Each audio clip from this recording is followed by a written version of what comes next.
Hi, I am Ashish. Today we are going to discuss about a new chapter, consumer protection. Okay, so basically in this chapter we are going to discuss about concept of consumer protection, importance, role of consumer organizations and NGOs, non-government organizations, okay, in protecting consumers' interest, consumer rights, consumer responsibilities and redressal machinery. Okay, तो इस chapter के अंदर हम आज सिर्फ concept करेंगे, importance करेंगे and role करेंगे कंज्यूमर ऑर्गेनाइजेशंस एंड एनजीओज का। ठीक है, तो चलिए स्टार्ट करते हैं इस चैप्टर को। तो कंसेप्ट से जरा देखते हैं क्या कह रहा है। Consumer protection refers to the protection of consumers against malpractices of sellers and traders. Basically सबसे पहले ये जान लो कि कंज्यूमर होता कौन है। ठीक है, कंज्यूमर कौन होता है? कंज्यूमर वो है जो कि गुड्स एंड सर्विसेज को अवेल करता है, परचेज करता है for the purpose of consumption, okay, not for the purpose of selling और रीसेलिंग। ओके, मतलब कहने का मतलब ये है कि अगर हम कोई चीज परचेज करके ला रहे हैं, ठीक है, तो हम कौन हुए? कस्टमर हुए, और हमने वो चीज को कंज्यूम कर लिया, so we are consumers. But अगर हमने उस चीज को कहीं पे बेच दिया, ठीक है, in that case we are not a consumer. Okay, so basically जो कंज्यूमर क्या होता है आपको समझ में आ गया है। जो अगर कोई भी पर्सन किसी आइटम को या फिर कोई भी गुड्स या सर्विसेज को अवेल करता है, ठीक है, not for the purpose of reselling, okay, but for the purpose of consumption, okay, उसको हम बोलते हैं कंज्यूमर। चलो पढ़ते हैं अब इसको। Consumer protection refers to the protection of consumers against malpractices of sellers and traders. देखो बेसिकली क्या होता है, हर बिजनेस में या फिर मोस्टली बिजनेसेस में आपने देखा होगा कि लोग ना बहुत ज़्यादा लूटते हैं लोगों को। ठीक है, कुछ बिजनेसेस होते हैं जैसे कि आपने देखा होगा कि मतलब 10 रुपए की चीज़ को, ठीक है, 15 का करके बेच रहे हैं। ठीक है ना, या फिर बैड क्वालिटी प्रोडक्ट्स आपको बेच रहे हैं, या फिर बहुत चीज़ें ऐसी होती हैं जिसमें आपको पता चल जाता है एज अ कस्टमर कि ये मेरे को भाई ठग रहा है। ठीक है, उन्हीं सब चीज़ों से बचाने के लिए कस्टमर को एक एक्ट बनाया गया, कंज्यूमर प्रोटेक्शन एक्ट। ओके, एक एक्ट का निर्माण हुआ जिसे बोलते हैं कंज्यूमर प्रोटेक्शन एक्ट। तो ये बात समझ में आई। तो बेसिकली कंज्यूमर प्रोटेक्शन का काम क्या है, एक मतलब ये प्रोटेक्ट करता है कंज्यूमर को किसके against? Against malpractices of sellers and traders. Okay, this is basically a way of ensuring that consumers are safe. Understand? Consumer protection is a form of government regulation which protects the interest of consumers. Basically ये जो act है consumer protection act, ये क्या करता है, ये ना consumers को इन सब होने वाली माल प्रैक्टिसेस से या फिर अनफेयर ट्रेड प्रैक्टिसेस से बचाता है। ठीक है ना, एग्जांपल ले लेते हैं, जैसे यहाँ पे a government may require businesses to disclose detailed information about products. Example बताता हूँ आपको, जैसे कि आप देखते हैं कि किसी भी प्रोडक्ट के पीछे पूरी डिटेलिंग दी होती है। ठीक है, कि इसमें क्या क्या चीज डली हुई है। जैसे कि आप एक फ्रूटी लेकर आए या फिर एक माजा लेकर आए या फिर कोई भी आप आइटम परचेस करके लाए, उसके पीछे आप देखेंगे उसके इंग्रेडिएंट्स लिखे होते हैं। ठीक है ना, ऐसा ऐसा क्यों है? ताकि अगर मतलब कोई भी बंदा उसको परचेज करे, ठीक है, कोई भी पर्सन उसको परचेज करेगा, एटलीस्ट वो पढ़ तो पाएगा भाई मैं जो चीज कंज्यूम कर रहा हूँ या कंज्यूम करने वाला हूँ उसमें ऐसी कोई इंग्रेडिएंट तो नहीं डला हुआ जो मेरे बॉडी के लिए, मेरे शरीर के लिए हानिकारक है। ठीक है ना, तो गवर्नमेंट भी ये कहती है कि हर बिजनेसमैन को, हर बिजनेस को जो भी प्रोडक्ट वो मार्केट में सेल कर रहा है उसको सारी इंफॉर्मेशन और प्रोडक्ट के बारे में देनी पड़ेगी। जितनी प्रोडक्ट की इंफॉर्मेशन वो दे सकते हैं, जितनी अलाउड है वो तो देनी ही पड़ेगी अबाउट द प्रोडक्ट। ओके, किसको? To the consumer. अंडरस्टैंड? ऐसा गवर्नमेंट कहती है, और देखो सही भी है क्योंकि गवर्नमेंट काम करती है कंज्यूमर के इंटरेस्ट में। ठीक है ना, तो देखो ऐसा नहीं है कि बिजनेस के इंटरेस्ट में गवर्नमेंट काम नहीं करती, लेकिन देखो अगर कोई बंदा सामान बेच रहा है तो कहीं ना कहीं अपना फायदा निकालने के चक्कर में क्या पता वो चीजों को गलत भी बेच सकता है। ठीक है, मतलब गलत बेकार क्वालिटी की चीज को, वो गलत क्वालिटी की चीज को अच्छी क्वालिटी बता के बेच देगा। भैया देखो उसका तो माल बिक गया लेकिन कस्टमर का नुकसान हो जाएगा। ठीक है ना, उसके पैसे भी गए प्लस उसके बॉडी पे जो इफेक्ट पड़ा उस चीज का, उसमें अलग पैसे लगेंगे। भाई आप किसी हॉस्पिटल में जाओगे, आप बीमार पड़ गए तो भाई वहां पैसे लगने, अल्टीमेटली क्या है, नुकसान होना है। ठीक है, उसका तो प्रोडक्ट बिक गया, लेकिन नुकसान तो हो गया ना। ठीक है, देखो यहाँ तक कि जान भी जा सकती है। मैं आपको एक बात बताता हूँ, क्योंकि बेसिकली क्या होता है कि अगर कोई चीज़ किसी को सूट नहीं करी, ठीक है, और वो मतलब बैड क्वालिटी प्रोडक्ट था या जो भी था, और वो सूट नहीं करी उसको, तो देखो जान माल दोनों की हानि हो सकती है। तो गवर्नमेंट यही कहती है कि government may require businesses, government चाहती है कि जो भी सारे बिजनेस हैं वो सारी इंफॉर्मेशन जो प्रोडक्ट के बारे में है उसको बताएं, डिस्क्लोज करें। ठीक है, particularly in areas where safety और public health is an issue. समझ में आ गया? Such as food. Consumer protection is linked to the idea of consumer rights and to the formation of consumer organizations which help consumers make better choices in the marketplace. Understand? तो basically consumer protection का मतलब एक simple सा देखो ये है कि एक ना कंज्यूमर को एक उनके जो राइट्स हैं, जो उनके अधिकार हैं, जो उनकी कर्तव्य हैं, रिस्पॉन्सिबिलिटीज हैं, उनके बारे में एक आइडिया देना। ठीक है, प्लस कंज्यूमर ऑर्गेनाइजेशंस को बढ़ावा देना। ठीक है, देखो हर जगह तक गवर्नमेंट नहीं जा सकती, बात समझ रहे हो? तो गवर्नमेंट के बिहाफ पे कुछ कंज्यूमर ऑर्गेनाइजेशंस होती हैं, ठीक है, एनजीओज खुल जाती हैं। वो क्या करती हैं, वो कंज्यूमर के बिहाफ पे कंज्यूमर की हेल्प करती हैं। कंज्यूमर के बिहाफ पे अगर कोई काम करना है तो वो करेंगी, कंज्यूमर को एजुकेट करेंगी। अभी हम पढ़ेंगे इन सब चीज़ों के बारे में कि क्या रोल होता है इनका। ठीक है, तो बेसिकली आपको देखो आइडिया तो हो गया होगा कि हम कंज्यूमर प्रोटेक्शन में पढ़ क्या रहे हैं या पढ़ने क्या वाले हैं। ठीक है, तो चलिए ये था इसका कंसेप्ट कंज्यूमर प्रोटेक्शन का। अब आगे बढ़ जाते हैं, जल्दी से आते हैं इंपॉर्टेंस ऑफ कंज्यूमर प्रोटेक्शन। देखो मैंने यहाँ पे ना गलती से कंज्यूमर लिख दिया है, बेसिकली यहाँ पे होना चाहिए importance of consumer protection. Okay, सबसे पहले हम देखेंगे from consumers point of view कि कंज्यूमर पॉइंट ऑफ व्यू से क्या क्या इंपॉर्टेंसेस हैं कंज्यूमर प्रोटेक्शन के। ठीक है, सबसे पहला है wide spread exploitation of consumer. देखो जो कंज्यूमर की जो एक्सप्लॉयटेशन होती है वो बहुत मतलब काफी बड़े तौर पे होती है, वाइड स्प्रेड होती है। ठीक है, मतलब कहने का मतलब क्या है कि अच्छा मुझे एक बात बताओ कि एक्सप्लॉयटेशन मतलब क्या होता है। ठीक है, कहने का मतलब ये है कि जैसे कि अगर मान लो कि आप कोई भी बिजनेस है, ठीक है, वो क्या कर रहा है, वो ना अनफेयर ट्रेड प्रैक्टिसेस कर रहा है, जैसे कि अनसेफ प्रोडक्ट्स बेच देना, ठीक है ना, डिफेक्टिव प्रोडक्ट्स बेच देना, ठीक है, गलत क्वालिटी के प्रोडक्ट्स बेच देना, या फिर अपनी एडवर्टाइजमेंट से लोगों को मिसलीड करना। ठीक है, तो बेसिकली काम क्या है कंज्यूमर प्रोटेक्शन का, कंज्यूमर पॉइंट ऑफ व्यू से अगर देखा जाए तो कि इन सब चीजों से एक्सप्लॉइट होने से बचाना। ठीक है, अगर कोई ये सब हरकतें कर रहा है तो उसको जाकर रोको। कंज्यूमर ऑर्गेनाइजेशंस, गवर्नमेंट यही तो काम करेंगी। अब वो किस बेस पे ये काम करेंगे भाई, वो तो बोलेगा भाई तुम मुझे रोक क्यों रहे हो, मैं तो करूंगा यही। भाई जी लॉ में लिखा हुआ है आपको नहीं करना ये काम। ठीक है, अब चलो हमारे साथ, अब फाइन लगेगा या जो भी जैसा भी उसने हरकत करी होगी उस हिसाब से उसको पनिशमेंट मिल जाएगी। ठीक है, तो इसलिए आगे भी लोग नहीं करेंगे, लोग डरेंगे करने से। तो अब समझ में आया कि कंज्यूमर प्रोटेक्शन का क्या इंपॉर्टेंस है from consumer point of view. दूसरा पॉइंट है कंज्यूमर इग्नोरेंस। देखो आपको छोटा सा एग्जांपल देता हूं, कंज्यूमर भी देखो क्या करता है, चीजों को ना इग्नोर करता है जो कि नहीं करनी चाहिए। अब मान लो कि मैं अपने ऊपर एग्जांपल लेता हूं कि मैं एक कोक की बोतल लेके आया, ठीक है, cold drink Coke Coca Cola, ठीक है, मैं बोतल लेके आया, लेकिन मैंने उसकी ना एक्सपायरी डेट चेक नहीं करी और दुकानदार ने मेरे को वो चिपका दी कि जा भाई ले जा। मैं ले आया, मैं अब घर पे आके मैंने उसको पिया और उसका बिल्कुल टेस्ट चेंज, क्योंकि वो तो एक्सपायर हो गया 4-5 महीने पहले और वो उसने मेरे को बेच दिया। अब क्या हुआ कि भाई देखो मैं उस बोतल को लेकर आया था, मैं क्या करूंगा, चल छोड़ यार, अब 50 रुपए के लिए मैं क्या वापस जाऊं। ठीक है ना, मैंने उसको इग्नोर कर दिया, यही सबसे बड़ी गलती थी मेरी। अगर मैं उसी समय जाके वहां पे उस दुकानदार को वापस करता उस बोतल को और अपने पैसे वापस लेकर आता तो वो आगे से डरता किसी और को भी एक्सपायरी डेट का सामान बेचने में। ठीक है ना, देखो गलती देखो मेरी है क्योंकि मैंने वो चीज इग्नोर करी जो मुझे नहीं करनी चाहिए थी। बात पैसों की नहीं है कि चीज 50 रुपए की है या 2 रुपए की है या 500 रुपए की है, बात है इग्नोरेंस। ठीक है, जो हमें स्टेप उस समय लेना चाहिए था वो हमने स्टेप नहीं लिया।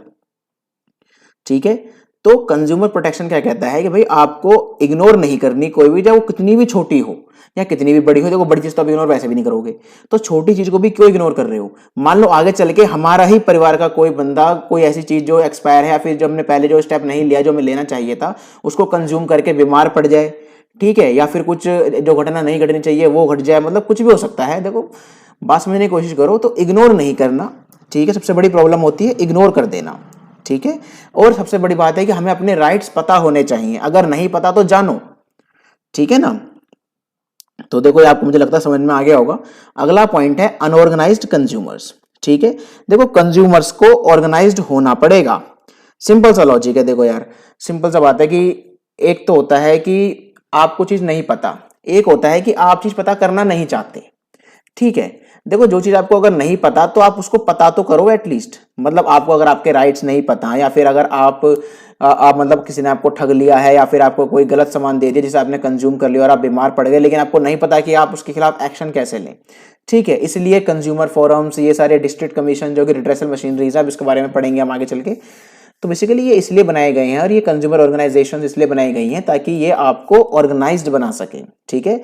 कितने सारे लोग ऐसे होते हैं जिनको अपने राइट्स के बारे में नहीं पता, अपने रेस्पॉन्सिबिलिटीज के बारे में नहीं पता, तो उनको एजुकेट करा जाता है, ठीक है। उनको और अनऑर्गेनाइज से ऑर्गेनाइज्ड बनाया जाता है। बात समझ में आ रही है? ताकि वो अनफेयर ट्रेड प्रैक्टिसेस से बच सके, ठीक है। जितने भी बिजनेसमैन अनफेयर ट्रेड प्रैक्टिसेस करते हैं जो उनको नहीं करनी चाहिए, ठीक है, उनसे वो बच सके। और ये कब होगा? जब एक कंज्यूमर एजुकेट होगा और उसके पास नॉलेज होगी, ठीक है। और वो नॉलेज कैसे गेन कर सकता है? अपनी उत्सुकता बढ़ा के कि मुझे इन चीजों के बारे में जानना है। अगर वो जानना ही नहीं चाहेगा तो उसकी नॉलेज बढ़ेगी कैसे? मेरी बात समझ में आ रही है आप लोगों को? मतलब समझने की कोशिश करो एक बार ना, इस चीज को देखो, इसको इमेजिन करो इस चीज को, ठीक है। देखो बिजनेस स्टडीज का बेसिकली आप इसको तभी समझ पाओगे जब आप इन चीजों को इमेजिन करोगे अपने दिमाग में, ठीक है। देखो इमेजिन करने के कोई पैसे नहीं लग रहे, ठीक है ना। आप जो मर्जी इमेजिन करो, ठीक है। अपने अपने तरफ से कोई भी कैरेक्टर्स अपने माइंड में बिठा लो, अपनी मर्जी से कोई भी, जो भी आपके फेवरेट कैरेक्टर्स है। जैसा जैसे हमें कोई मूवी याद रह जाती है, ठीक है, लेकिन पढ़ाई याद नहीं होती, लेकिन हमें मूवीज याद रह जाती हैं। क्यों याद रह जाती है? क्योंकि हमारे दिमाग में मतलब उसको दिखाया इस तरीके से गया है कि मतलब पिक्चराइज किया गया है उसको, ठीक है। और पिक्चर्स हमारा दिमाग बहुत जल्दी से पकड़ता है, ठीक है ना। तो अपने दिमाग के अंदर कोई भी चीज पढ़ने से, जब आप कोई चीज समझने की कोशिश करो या पढ़ो, तो अपने दिमाग में क्या करो? पिक्चर्स बना लो, ठीक है। तो आपको ज्यादा लंबे समय तक आप उन चीजों को रिटेन कर पाओगे।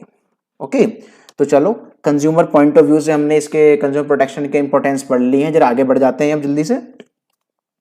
अगला पॉइंट है आपका from business point of view.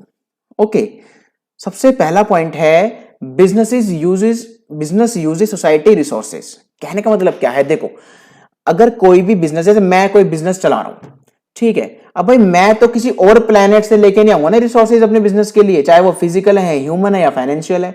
मैं क्या करूंगा? मैं अपने आसपास के रिसोर्सेज को तो यूज करूंगा, ठीक है ना। लेकिन जब मैं आसपास के रिसोर्सेज को मैं यूज कर रहा हूं, so it is my duty, ठीक है, या it is my responsibility to pay back something to the society. समझ में आया? तो मैं क्या करूंगा भाई? मैं अब देखो, मैं अगर आसपास के रिसोर्सेज को यूज कर रहा हूं, अपनी सोसाइटी के रिसोर्सेज को यूज कर रहा हूं, तो मेरा काम यह है कि मैं उनको एक बेस्ट क्वालिटी के गुड्स एंड सर्विसेज प्रोवाइड कराऊं, ठीक है। उन्हें ठगने की कोशिश ना करूं, उन्हें गलत माल चिपकाने की कोशिश ना करूं। बात समझ में आ रही है ना? तो ये हो गया पॉइंट। अगला पॉइंट है सोशल रेस्पॉन्सिबिलिटी, ठीक है। देखो हर बिजनेस की एक सोशल रेस्पॉन्सिबिलिटी होती है अपनी सोसाइटी के लिए, ठीक है ना। तो ये तो बहुत सिंपल सा पॉइंट है। जो भी गुड्स एंड सर्विसेज आप प्रोवाइड कर रहे हो, ठीक है, अपने सोसाइटी में, देखो आप सीधी सी बात है, आप पैसा कमाने के लिए कर रहे हो, ठीक है ना। ये तो देखो बात, ये कोई भी बिजनेस ऐसा नहीं बैठा है कि वो मतलब ये कह रहा है कि मैं तो चैरिटी कर रहा हूँ, फिर बिजनेस नहीं है वो। अगर कोई बिजनेस अपनी साफ ये बोलता है कि मैं चैरिटी कर रहा हूँ, मैं तो फ्री में सामान बांट रहा हूँ, भाई वो बिजनेस है ही नहीं, ठीक है ना। क्योंकि बिजनेस का काम ये है ही नहीं कि वो मतलब आप खुद सोचो कि आप बिजनेस कर रहे हो, बिजनेस वर्ड मतलब बिजी, ठीक है ना। अपने आपको आप बिजी रखा हुआ है आपने, ठीक है, किसमें? प्रॉफिट मेकिंग एक्टिविटीज में। तो वहां पर आप कह रहे हो कि यार मैं चैरिटी कर रहा हूं, कंप्लीट नॉनसेंस। ओके, मतलब अगर आप कुछ कर रहे हो तो आपका कहीं ना कहीं फायदा है उसमें भी। मेरी बात समझने की कोशिश करो, ठीक है। तो बेसिकली आपकी क्या रेस्पॉन्सिबिलिटी होनी चाहिए? अगर आप सोसाइटी से पैसा कमा रहे हो तो ये आपकी रेस्पॉन्सिबिलिटी बनती है कि आप उनका ध्यान भी रखो। जो चीज सोसाइटी को चाहिए आप वो प्रोवाइड कराओ। फॉर एग्जाम्पल, ठीक है, आपको देख के लगता है कि जैसे कि मतलब कि आपकी वजह से यहाँ पे इन्वायरमेंट पे काफी फर्क पड़ता है, तो आपका काम क्या होना चाहिए कि आप ज्यादा से ज्यादा पेड़ लगाओ, ठीक है ना। ट्रीज लगाओ, आप ज्यादा ज्यादा प्लांटेशन करवाओ। मतलब आप थोड़ी करोगे यार, आप तो मतलब कर भी सकते हो, ऐसी बात नहीं है, ठीक है। तो बेसिकली समझ में आ रहा है क्या कहना चाह रहा हूं मैं? तो it is the responsibility of every business to pay back something to the society. Okay, the next point is unorganized consumer. Okay, इसका मतलब क्या है? देखो यहाँ पे भी ये पॉइंट आ गया, ठीक है। बिजनेस पॉइंट ऑफ व्यू से अगर देखा जाए अनऑर्गेनाइज्ड कंज्यूमर, तो बेसिकली ये भी काम देखो एक बिजनेस का होता है कि वो अगर उसके जो कस्टमर्स हैं, सोसाइटी जो है जहाँ पे वो काम कर रहा है, जहाँ वो अपना बिजनेस चला रहा है, अगर वहाँ के कंज्यूमर्स एजुकेटेड नहीं है तो उनको एजुकेट करे, ठीक है। कुछ कंज्यूमर ऑर्गेनाइजेशंस खोल दे, ठीक है ना, या फिर कुछ एनजीओस चलाए जिसकी वजह से जो वहाँ के जो कंज्यूमर्स हैं वो एजुकेट हो, ऑर्गेनाइज हो सकें। ठीक है ना, वहाँ के बच्चों के लिए स्कूल खोल देता है कि वो बच्चे कम से कम एटलीस्ट पढ़ाई लिखाई करेंगे तो उन्हें कुछ समझ में तो आएगा। ठीक है ना, अगर उनके माँ बाप नहीं पढ़ पा रहे कोई चीज़ को तो कम से कम उनके बच्चे पढ़ेंगे उस चीज़ को फिर। ठीक है ना, तो इस तरीके से कुछ ना कुछ एक्टिविटीज ऐसी करें जिससे कि कंज्यूमर्स ऑर्गेनाइज्ड हो जाएं। अंडरस्टैंड? तो होप कि ये वाला पॉइंट भी क्लियर हो गया होगा। अगला पॉइंट है आपका मोरल जस्टिफिकेशन। देखो भाई, हर बिजनेस की ना ये मोरल ड्यूटी होती है। क्या होती है? मोरल ड्यूटी होती है कि वो किसी भी तरीके का एक्सप्लॉयटेशन ना करे। ठीक है, मतलब कहने का मतलब ये है कि जितनी भी सारी अनफेयर ट्रेड प्रैक्टिसेस होती हैं, अनफेयर ट्रेड प्रैक्टिसेस कौन कौन सी होती हैं? जैसे डिफेक्टिव गुड्स बेच देना, अनसेफ प्रोडक्ट्स बेच देना, गलत एडवर्टाइजमेंट करना, आप दिखा कुछ और रहे हो बेच कुछ और रहे हो, ब्लैक मार्केटिंग करना, एडल्ट्रेशन करना, बैड क्वालिटी प्रोडक्ट्स बनाना। ठीक है, सारी अनफेयर ट्रेड प्रैक्टिसेस होती हैं। ठीक है, इन सबको अवॉइड करो भाई सब, ये आपकी मोरल ड्यूटी है। ठीक है ना, मतलब कोई कहने नहीं आएगा आपसे ये काम मत करो, आपको पता है ना ये काम गलत है तो मत करो इस काम को, सिंपल। ठीक है ना, चलो आगे बढ़ जाते हैं। Long term interest of business. देखो, किसी भी बिजनेस को अगर लंबे समय तक मार्केट में टिके रहना है तो अपने कस्टमर्स को सेटिस्फाई करना है उसको। ठीक है ना, और सेटिस्फाई कस्टमर कैसे होगा? जब उसको गुड क्वालिटी प्रोडक्ट्स मिलेंगे, ठीक है, रीजनेबल प्राइसेस पे मिलेंगे, उसको ये लगेगा ना कि भाई ये बिजनेसमैन, ये ठीक है, ये बिजनेस मेरा ख्याल रखता है। ठीक है, तभी कस्टमर जाके उससे सामान लेगा। मान लो कि आप किसी दुकान पे गए और वो दुकानदार आपसे बदतमीजी से बात करता है। ठीक है, जबरदस्ती आपको कपड़े या फिर जो भी है, जो भी सामान लेने के लिए आप गए हैं, जबरदस्ती आपको मतलब बेचने की कोशिश कर रहा है। ठीक है, आपको मतलब मन नहीं है लेकिन खरीदने का, लेकिन आपका जबरदस्ती कह रहा है कि नहीं अब आप आए हो तो खरीदना ही पड़ेगा, आपकी इंसल्ट करनी शुरू कर देता है। तो मुझे एक बात बताओ, क्या लंबे समय तक वो बिजनेस वहां पे टिक पाएगा? मतलब ये पॉसिबल भी है क्या? नहीं, पॉसिबल नहीं, क्योंकि तो आज वो आपके साथ कर रहा है, कल वो किसी और के साथ करेगा। ये तो गारंटी है कि कल तो आप दुकान पे जाने वाले हो नहीं आप। ठीक है ना, मतलब बिल्कुल नहीं जाएगा, मतलब कोई भी नहीं जाएगा यार। मैं तो, अगर मेरे साथ कोई ऐसा करेगा मैं तो बिल्कुल नहीं जाऊंगा उस दुकान पे। ठीक है ना, तो ऐसा ही हर कस्टमर होता है यार। वो क्यों जाएगा जहां पर आपकी एक बार इंसल्ट हो जाए, वहां पर आप दोबारा जाना चाहोगे? नहीं। तो कहने का मतलब ये है कि जो भी बिजनेस आप कर रहे हो, अगर आपको लॉन्ग टर्म आपने सोचा है कि वहां पर टिके रहना है, तो आपको अपने कस्टमर्स को हर तरीके से सेटिस्फाई करना पड़ेगा। ठीक है, प्रोडक्ट के मामले में भी, ठीक है, रिस्पेक्ट के मामले में भी, हर तरीके से। बात समझ में आ रही है? अगला पॉइंट है आपका गवर्नमेंट इंटरवेंशन। देखो, अगर अगर आप नहीं चाहते कि गवर्नमेंट बार बार आपके काम में इंटरफेयर करे, ठीक है, समझ रहे मेरी बात? अगर आप नहीं चाहते कि गवर्नमेंट बार बार आपके काम में इंटरफेयर करे, तो आप अनफेयर ट्रेड प्रैक्टिसेस करो ही मत, आप कस्टमर को एक्सप्लॉइट करो ही मत। मेरी बात समझ में आ रही है ना? कहने का मतलब क्या है कि मतलब खुद से ही आपको ये सोचना पड़ेगा कि मैं ये प्रैक्टिसेस ना करूं, मैं ये गलत चीजें ना करूं, मैं अपने कस्टमर का ध्यान रखूं, जिससे गवर्नमेंट मेरे काम में इंटरफेयर ना करे। अगर आपने गलत काम किया तो देखो गवर्नमेंट इंटरफेयर करेगी। एग्जाम्पल देके बताता हूं आपको। मान लो कि आप कोई फूड बिजनेस चलाते हैं और आपके खाने की वजह से कस्टमर बीमार पड़ रहे हैं और ये बात पता चल जाती है, ठीक है, मतलब एफसीआई को या फिर किसी भी ऐसे ऑफिसर को जो कि इस डिपार्टमेंट से जुड़ा हुआ है, तो देखो वो आपका वहां पे छापा मार देगा और आपका बिजनेस एक सेकंड में बंद हो जाएगा। अगर उसे पता लग गया कि भाई साहब यहाँ पे कुछ गलत काम होता है, तो मुझे एक बात बताओ, क्या ये ठीक है? अगर आप ईमानदारी से चलते, ठीक है, लोगों को अच्छा खाना खिलाते, आपका बिजनेस भी अच्छा बढ़ता, प्लस गवर्नमेंट भी इंटरफेयर नहीं करती। मेरी बात समझ में आ रही है? तो ये सब ये सारे आपके इंपॉर्टेंसेस होते हैं, ठीक है, from business point of view of consumer protection. Understand? तो होप कि आपको ये सारे पॉइंट समझ में आ गए होंगे। मैं आगे बढ़ जाता हूं अब, ठीक है। अगर आपको कोई भी डाउट हो इनसे रिलेटेड तो आप प्लीज मेरे को कमेंट बॉक्स में पूछिए। ओके, चलिए अब देखते हैं role of consumer organizations and NGOs in protecting consumers interest. Okay, चलो देखो रोल क्या होता है कंज्यूमर ऑर्गेनाइजेशंस का, ठीक है, या फिर एनजीओज का कंज्यूमर को प्रोटेक्ट करने में। सबसे पहला उनको एजुकेट करो। इन कंज्यूमर ऑर्गेनाइजेशंस का काम यह है कि सबसे पहले कंज्यूमर को एजुकेट किया जाए, उसको चीजों के बारे में बताया जाए, समझाया जाए, उसको नॉलेज प्रोवाइड की जाए कि आप किस तरीके से अपने आप को इन झंझटों से, इन प्रॉब्लम से बाहर ला सकते हो। ठीक है ना, आपको क्या क्या चीजें देखनी चाहिए कोई भी प्रोडक्ट को परचेज करने से पहले। मेरी बात समझ में आ रही है?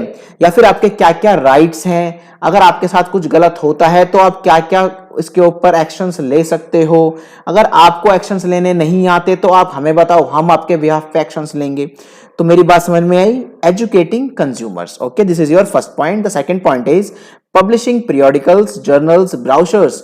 किस लिए ये सब क्यों पब्लिश करने हैं? Just to impart knowledge about consumer problems, reliefs available and other matter of interest. Okay, देखो आप क्या कर सकते हो कि आप पीरियोडिकल्स, आप जो मतलब पेपर्स, ब्राउशर्स, जर्नल्स, ठीक है, आप ये सब आप पब्लिश कर सकते हो जिसके मतलब आप ना ऐसे कलरफुल क्रिएटिव तरीके से उसको बनाओ जिसको देखते के साथ ही मतलब एक नॉलेज प्रोवाइड हो जाए कंज्यूमर को, उसे पढ़ना भी ना पड़े, पूरा वो पिक्चर से ही समझ जाए।